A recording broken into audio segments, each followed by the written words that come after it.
ওনার দুটি পা বাঁধা এবং দুইটি হাতও বাঁধা, সে হিসেবে প্রাথমিক পর্যায়ে একটি হত্যা বলেই আমরা সন্দেহ করছি। আমরা উপযুক্ত বিচার চাই, যাই দিলে করে থাকে বিচার, সুষ্ঠু বিচার চাই আমরা।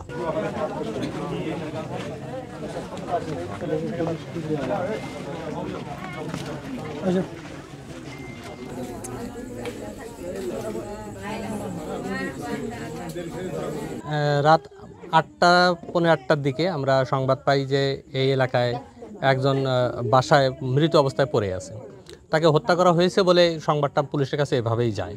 তো আমরা তারপরে ঘটনাস্থলে আসি। আমরা এসে যখন ঘটনাস্থলে ঢুকি তখন দেখা যায় যে ওনার দুটি পা বাঁধা এবং দুইটি হাতও বাঁধা, সে হিসেবে প্রাথমিক পর্যায়ে একটি হত্যা বলেই আমরা সন্দেহ করছি। তো আমাদের ইনভেস্টিগেশন চলমান। ওনার এক ছেলে এবং এক মেয়ে আছেন। ছেলে থাকেন সৌদি আরব, মেয়ে চাকরি করেন ঢাকায়, এবং উনি ছিলেন ডিভোর্সি। তো সেই হিসেবে উনি একাই এখানে বসবাস করতেন, আর এই বাড়ির আশেপাশে যেহেতু কোনো বাসা নাই, তো এই কারণে হয়তো বা কেউ কোনো খবর সেভাবে পায়নি, সারাদিন ওনাকে কেউ খোঁজেনি। তো আমরা চেষ্টা করছি যে সে তদন্তপূর্বক এর উদ্ঘাটন করতে। পাশাপাশি পিবিআই এখানে আসছে, তারাও ছায়া তদন্ত করতেছে, এবং সিআইডি ক্রাইম সিন এখানে আসতেছে। এখানে অনেক কিছু ব্যাপার আছে, আমরা এই কারণে ক্রাইম সিনটাকে ইনটেক রেখে আমরা চেষ্টা করতেছি সেখানে যথেষ্ট পরিমাণ এভিডেন্স কালেক্ট করার। এক্সট্রিম মশার কয়েল প্ল্যান্ট ফাইবার দিয়ে তৈরি, তাই সহজে ভাঙে না, সুগন্ধিযুক্ত ও নিরবিচ্ছিন্নভাবে জ্বলে। ডেঙ্গু, চিকুনগুনিয়া বাহি সহ যে কোনো মশার বিরুদ্ধে দেয় এক্সট্রিম সুরক্ষা। হত্যাকাণ্ড কবে হয়েছে এটা আমরা এক্স্যাক্টলি মেডিকেল রিপোর্টের পরেই জানতে পারবো। তবু আমরা সম্ভাব্য ধারণা করতেছি গত রাতের কোনো ঘটনা হতে পারে, কারণ তারপর থেকে তার সঙ্গে কেউ যোগাযোগ করেছে বা কথা বলেছে বলে আমরা কাউকে তেমন পাইনি।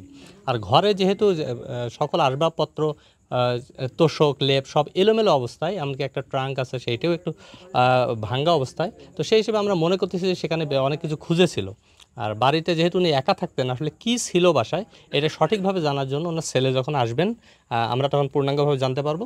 তবে ওনার ছেলের যেহেতু বউ আছেন, উনি তার বাবার বাড়িতে থাকেন, তিনি আমাদেরকে জানিয়েছেন যে এখানে তেমন কোনো সম্পদ ছিল না। উনি একটি মোবাইল ব্যবহার করতেন, আর ওনার হাতের খরচের জন্য 8-10 হাজার টাকা ওনার কাছে থাকতে পারে। এর বাইরে ওনারা আর কোনো কিছু দাবি করেননি। তবে ঘর এলোমেলো ছিল, আমরা চেষ্টা করতেছি সেখান থেকে যথেষ্ট পরিমাণে এভিডেন্স কালেক্ট করার।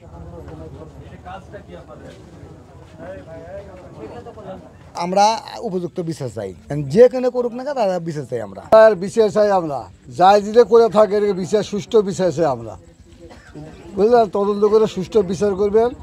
আমরা এই এলাকায় যদি এই সমস্ত অঘটনা না ঘটে, ধরনের ঘটনা আমাদের এলাকা ঘটেনি, এটাই আমি প্রথম দেখতে চাইবে। নির্মমভাবে একটা এই কারবার শুরু হয়ে গেছে এটা, বুঝলেন। এটার আমরা সুষ্ঠু বিচার চাই আমাদের।